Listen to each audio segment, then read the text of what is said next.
Bir nəfər deyir ki, sələflər ölkə üçün dini təhlükədir və radikal insanlar da sələflərə aid edir. Buna nə cavab verərdiniz? O cahildir. Ola bilər inciyib nəsə, ya konfet verməyiblər ona.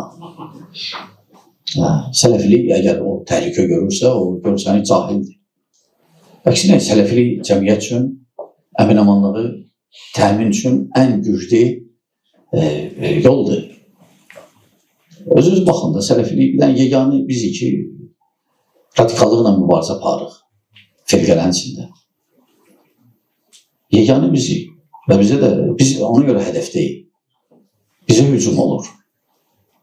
Aydındır, o sadəcə görsən ki, qərəzlidir, istəyir cəmaatın savadsızlığından, məlumat az olmağını istəyir, tülkülü edir, necə deyirlər.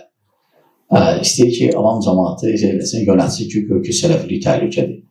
Təhlükə özüdür. Onun kimilər. Aydındır. Yalandır bu, böhtandır. Əksinə, sələfilər yeganə firqədir ki, radikallıqla mübarizə aparırlar. Və hələ ən birinci zərbəni də onlar götürüb. Həm də onlar, hələ adamlar xəstədirlər. Onlar sizinlə onlardan danışaq. Bir dənə kimsə nəsə deyib, o, mənə belədirlər. Bu işin məşğullaşdığınız zaman, gəl işinlə məşğul ol. Jurnalistsən, gəl jurnalistsən, sən niyə belə bilməsən? Özü gəlmirsən, 14 əsrdir. O ayələr nazil olan, kimləri ki nazil olur? Xalis ərəblər idi.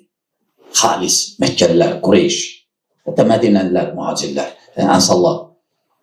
Ayə nazil olurdu, onlar necə Allah'ın başa düşürdülər və əməl də eləyirdilər. Məsələn, hicab ayəsi nazil oldu, hamısı hicab taxdı. İçki nazil oldu, içkini tərk elədilər.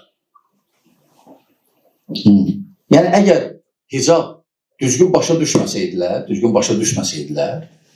Allah Teala deyərdi, yox, düzgün başa düşməmişsiniz.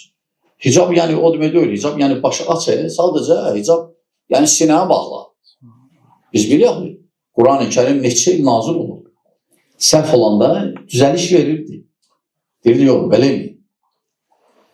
Və 14 əsrdən çıxıb, sonra gəlib biri heç ərəb dilində bilir, hətta bilsə belə. Onun sözü qəbul olunur. Gəlib deyir ki, yox, olar, biz siz Qureyş düzgün başa düşməyib, mən düzgün başa düşmüşəm. Quranda hicab yoxdur. Yəni, ağlı olan adam hər adama qulaq asır. Yəni, bəsdir bu, bu bəsdir. Adı laf dünya məsələni götürür. Məsələn, İngilis dansı kitab yazıb İngiltərə qəbul edib, düzgündə öz dillərindədir də. Biri gəlib, öz dili də bilmir. Dili də bilir, yox, onlar düzgün başa düşmür, bu məsələ belədir. Sən qəbul edərsən, yəni ağlı olan adca, deyər ki, bu nə danışır? Heç kəs onu qəbul edəməz. Sadəcə istifadə edir. Cəmaatın dini marifçiliyi zəif olmasından, belə şarlatanlar istifadə edir cəmaatdan. Fikirləməyim.